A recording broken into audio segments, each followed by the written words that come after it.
අයිබෝවන් හැමෝටම මේ මගේ පළවෙනි ව්ලොග් එක. අඩුපාඩු නම් ගොඩක් තියෙනවා, වැඩි හිතන්න එපා. ඉතින් මේ වීඩියෝ එකෙන් මම ගේන්න බලාපොරොත්තු වෙන්නේ තේවත්තක් යන්ත්‍රානුසාරයෙන් කොහොමද නඩත්තු කරන්නේ, මොන වගේ දේවල්ද අපි යොදන්න ඕන, ඒ වගේ දේවල්. ඒ කියන්නේ මමත් මේට අලුත් කෙනෙක්. ඒ කියන්නේ මමත් ඉගෙන ගනිමින් ඉන්නේ. එතකොට පුළුවන් මේ තේවතු සම්බන්ධ කැමැත්තක් දක්වන කෙනෙක්ට මට වැරදෙයි හරියයි ඒ වගේ දේවල් දී. එතකොට ඔයගොල්ලෝනේ අත්දැකීම් එක ඔයගොල්ලන්ටත් යම් කිසි දැනුමක් ලබා ගන්න. ඔයාලා දැක්කේ දළු කපන මැෂින් එක. ඔක තමයි ඉතින් මැෂින් එක. ඔකේ බ්ලේඩ් එක ඔයිල් කරන්න ඕන. ඒ වගේ ඉතින් ඔකේ බැටරිය වයර් කෝඩ් එක හරි විදිහට ප්ලග් කරගෙන ඔය විදිහට කරේ එල්ල ගන්න තමයි තියෙන්නේ. ඔකේ ස්පීඩ් එක අඩු වැඩි කරන්න පුළුවන්. මැෂින් එක ගැන තියෙන කතාව ඔච්චරයි. අපිත් මැෂින් වලට යොමු වෙලා තියෙන අතර ඉස්සර වගේ මිනිස්සු දළු කඩන නැහැ. ඉතින් ඒකකින් තමයි අපි මැෂින් වලට වත් කෙනෙකුට එන්න පුළුවන් ප්‍රශ්නයක් කොහොමද බැටරි ඉක්මනින් බහිනවද ඔය වගේ දේවල් එන්න පුළුවන්. ඒ ගැන කියනවා නම් බැටරි ගැන නම් බය වෙන්න දෙයක් නැහැ. දවස් දෙකක් වුණත් එක දිගට වැඩ කරන්න පුළුවන්. ඒ කියන්නේ පැය 7 ගානේ පැය 8ක් වගේනේ සාමාන්‍යයෙන් ගන්න. එනන්නේ ඉතින් පැය 8 ගානේ ඒ වගේ වැඩ කරන්න පුළුවන්. බැටරිය නම් ලේසියෙන් බහින්නේ නැහැ. ඉතින් මම ඔය වෙලේ කිව්වේ ඉතින් වටපිටාව ගැන, ඔය තියෙන පැත්ත, අපේ පැත්ත, ඒ වගේ දේවල් ගැන තමයි මේ කතා කරේ. ඔය තියෙන එළවලු කොටු දැන් මිනිස්සුකින් තේ අයින් කරලා එළවලු දානවා. මොකද තේ විලි කියලා යන්නේ නැති හින්දා ඒ වගේ දේවලුත් තියෙනවා. ඉතින් මම ඔය පෙන්නන්න ඉතින් ඔය නායිකයපුව මට පෙන්නට වැඩි ෆෝන් එක කැමරේට හරියට පේන්නේ නැහැ. ඔය නායිකයපු තැන් පේනවා, අම්බුලුවාව ඔය වටපිටාවම පේනවා. මෙතෙන්ට රම්බොඩ ඒ හරියෙන් පේන දවසකින් ඒ ගැනත් වීඩියෝ එකක් ගේන්න. ඉතින් ඊට පස්සේ තමයි මම ගියේ දළු කපන වැඩේට. ඔය තියෙන්නේ මැෂින් එකෙන් දළු කපන ක්ලිප් එකක්. ඔන්න වගේ දෙයකට එකතු කරගන්න මේක එක කාටි එක විදිහට පහසු ක්‍රම හදාගෙන තියෙන්නේ. කියන්නේ අපි මේකට ගොඩක් අලුත්. ඒ ඉගෙන ගන්න ගමන්ම තමයි ඉතින් වත් හැදෙන්නේ කොහොමද, ඒ වගේ දේවල් එක්ක තමයි ඉස්සරහට ඉතින් වීඩියෝ දාගෙන යන්න හිතන් ඉන්නේ.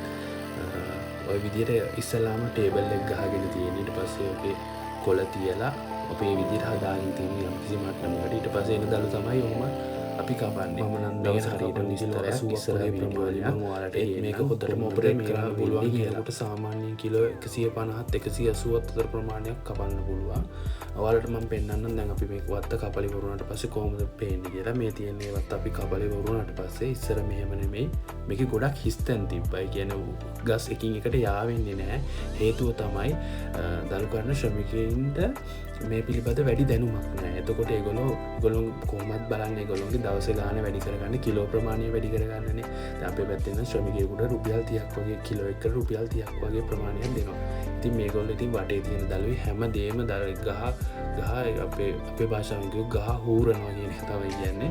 ඉතින් ගහ හූරනවා මේ මොනවාම ඉතින් ආය ඒ කියන්නේ වත්තේ පැවැත්ම අඩු වෙනවා. ඉතින් අපිට හදවත ආදායමක් ගන්න බැරි වෙනවා. ඉතින් මැෂින් එක කපුවාම එහෙම නෙමෙයි, එකින් එකට යා වෙනවා. හැබැයි ඉතින් නිසි ආකාරයෙන් මේකට පොහොර යොදන්න ඕන. අපි මේ සත්කාර කරන ප්‍රමාණයට තමයි අපිට ප්‍රතිඵල හම්බෙන්නේ. ඒ වගේම තමයි සමහරු කොච්චර පොහොර දැම්මත් දළු වෙන්නේ නැහැ. මේ හේතුව තමයි ඒකට ප්‍රධාන අපි පසට රසායනික ද්‍රව්‍ය යොදනවා වල් මර්ධනය සඳහා. එතකොට පසේ තියෙන ආම්ලිකතාවය වැඩි වෙනවා. මේ හේතුවෙන් pH එක වෙනස් වෙනවා. ඒකින් අපි මේ පස් සාම්පල් අරගෙන pH එක පරීක්ෂා කරලා නොනොමයිට් දාලා පස සරු කරගන්න ඕනේ. එතකොට ඉතින් අපි දාන පොහොර ටික ශාකයට උරාගෙන අපිට හොදාස් වෙන්නක් ලබා ගන්න පුළුවන්. ඒ වගේම තමයි මේකට අපි මැග්නීසියම්, සින්ක් ඒ වගේ දේවල් අපි විටමින් ලෙස යොදනවා. ඉතින් මම ඒකට ඉදිරියේදී මේ වත්ත කපලා දවස් 2ක් වගේ ඇතුළත අපි ඒ ටික යොදනවා. මම ඒක වීඩියෝ එකත් ඔයාලට අරන් ඉන්නම් මොනවද දාන්නේ කියලා. ඉතින් මමත් මේවා ඉගෙන ගන්න ගමන් යන්නේ. මම කොහොමද මේකේ ආදායම වැඩි වෙන්නේ, කොයි වගේද වෙන්නේ කියලා ඔයගොල්ලොත් එක්ක ඉස්සරහට බෙදා ගන්න. ඔයාලා මේ channel එකත් එක්ක රැඳිලා ඉන්න.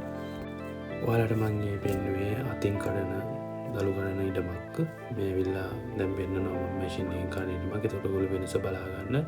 ඒ කියන්නේ එකින් එකට දැන් මැෂින් එකෙන් කඩද්දී ආ වෙලා තියෙන්නේ අර ඉඩමත් අතින් කෙරුවට ඒකත් හොද මට්ටමක තියෙන ඉඩමක්, නිතරම දළු කැඩෙන ඉඩමක්. ඉතින් මෙහෙම තමයි. ඉතින් ඉස්සරහට මම විටමින් ගහන වීඩියෝ එකක් ගේන්න වෙනවද දාන විටමින් එක එහෙම කියලා. ඉතින් ඔයාලා රැඳිලා ඉන්න. දැන් වීඩියෝ එක අවසානට අවිල්ලා තියෙන්නේ. ඉතින් එදා දවසේ අපි දළු කිලෝ ඔක්කොම බෑග් වලට අයින් කරලා 150ක් විතර කැපුවා. ඔච්චරයි තමයි ඉතින් වීඩියෝ එකෙන් ගේන්නේ. මට මේවා ක්ලිප් එකකට යාගන්න බැරි වුණා, හරියට හදාගන්න බැරි වුණා. මම වීඩියෝ එකක් කරනවාමයි කියලා නෙමෙයි හිතුවේ. ඉතින් ඉදිරියේදී මම පිළිවෙලකට ලස්සනට වීඩියෝ එකක් ඔයාලට ඇදගෙන අපේ channel එකට subscribe කරලා අපිත් එක්ක එකතු වෙලා ඉන්න.